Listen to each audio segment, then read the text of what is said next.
State government pensioners association ఆధ్వర్యంలో అంతర్జాతీయ మాతృభాషా దినోత్సవాన్ని ఘనంగా నిర్వహించారు. మాతృభాష పరిరక్షణకు కృషి చేస్తున్న పలువురిని సత్కరించారు. స్థానిక కొత్తపేటలోని పెన్షనర్స్ అసోసియేషన్ హాలులో శుక్రవారం అంతర్జాతీయ మాతృభాషా దినోత్సవం ఘనంగా జరిగింది. State government pensioners association Tenali unit ఆధ్వర్యంలో అధ్యక్షులు మాచిరాజు రామకృష్ణమూర్తి అధ్యక్షతన సమావేశం నిర్వహించారు. స్వరలయ వ్యవస్థాపకులు లక్కరాజు సాయి, పొన్నపల్లి గోపాలకృష్ణ విశిష్ట అతిథులుగా హాజరయ్యారు. మాతృభాషా దినోత్సవ ప్రాముఖ్యతను, ఆవశ్యకతను వారు వివరించారు. ఈ సందర్భంగా అసోసియేషన్ జిల్లా ఉపాధ్యక్షులు కోటి హరనాథబాబు, జిల్లా సహాయ కార్యదర్శి బేతాల ప్రసాద్ చేతుల మీదుగా వారిని ఘనంగా సత్కరించారు. ఈ కార్యక్రమంలో గాలి సత్యనారాయణ, పావులూరి శ్రీనివాసరావు, వేములపల్లి సుజన, పినపాటి రవికుమార్, నండూరి నారాయణరావు, ఎడ్లపల్లి శ్రీనివాస చౌదరి, జల్లి గంటయ్య తదితరులు పాల్గొన్నారు.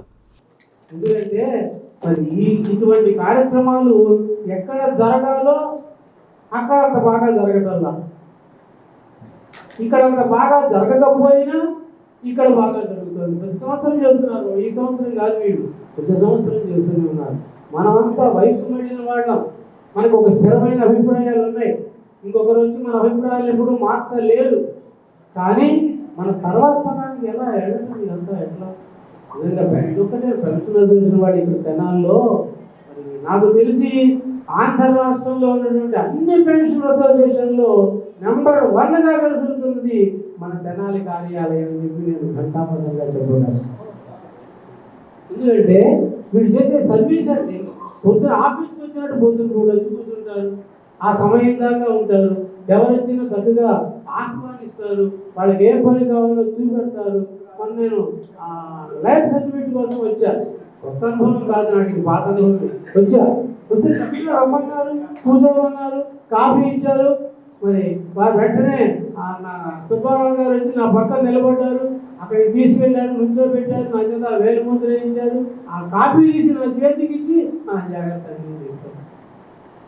వాళ్ళు మళ్ళీ చక్కగా కూర్చుని క్షేమమా కులాసాగా ఉన్నారా, ఏంటి, ఎప్పుడు వచ్చారు, యోగక్షేమాలని. అంటే రిటైర్ అయ్యాక మన కుటుంబాల్లోనే సరిగ్గా పలకరించరే, మరి ఈ స్థావరం, ఈ కార్యాలయం ఇది చేస్తుందంటే వారికి ఎంత రుణపడి ఉంటామో నేను ఒక్కసారి మీ అందరి దృష్టికి తెస్తూ నా అక్షరాభినందన. తెలుగు వారిగా మొత్తం గ్రహించాము మొదటిగా. ఎందుకంటే ఇక్కడ ఉన్నవాడు చాలా మంది నడక, పరుగు, యోగా లాంటి వ్యాయామాలు చేస్తుంటారు.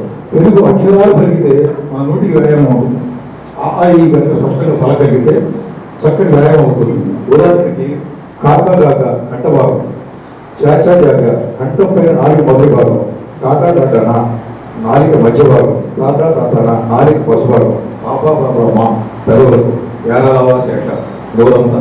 ఇలా కనుక తెలుగు అక్షరాలు రోజు పలుకుతున్నాం, ఇంట్లో చేస్తూ ఉంటే నోటికి ఎక్సైజ్, అన్నిటికి ఎక్సైజ్ ఉండాలి, నోటికి ఎక్సైజ్ సాగు చెబుతూ ఉంటారు. ఈ మధ్య ఆయుర్వేదికులు నాలికగా బాగా చాపింది కొన్ని రోగాలు తగ్గుతాయి అంటారు. అంటే ఇలాగా మనం నోటికి, ఒంటికి ఎక్సైజ్ పట్టడానికి కూడా ఎక్సైజ్ చేయొచ్చు. తెలుగు భాష చాలా గొప్పది, కాదని వీల్లేదు. సౌమ్యమైన, సుందరమైన, సుమధురమైన, అమ్మమైన, చేయబడిన తెలుగు భాష. తెలుగు భాష ఎంత అందంగా ఉంటుందంటే తెలుగు అక్షరం అంత అందంగా ఉంటుంది. తెలుగు అక్షరాన్ని అందంగా రాయగల వాళ్ళు చిత్రకళలో ప్రావీణ్యం వస్తుంది చెప్తారు. ఎందుకంటే తెలుగు భాష అక్షరంలో ఎన్ని మెలికలు ఉన్నాయో ఆ చిత్రకళలో అన్ని మెలికలు ఉంటాయి. కాబట్టి తప్పకుండా మంచి కళాకారుడు లేదా చిత్రకారుడు అవుతారని చెప్తారు. తెలుగులో మాట్లాడిన స్పష్టంగా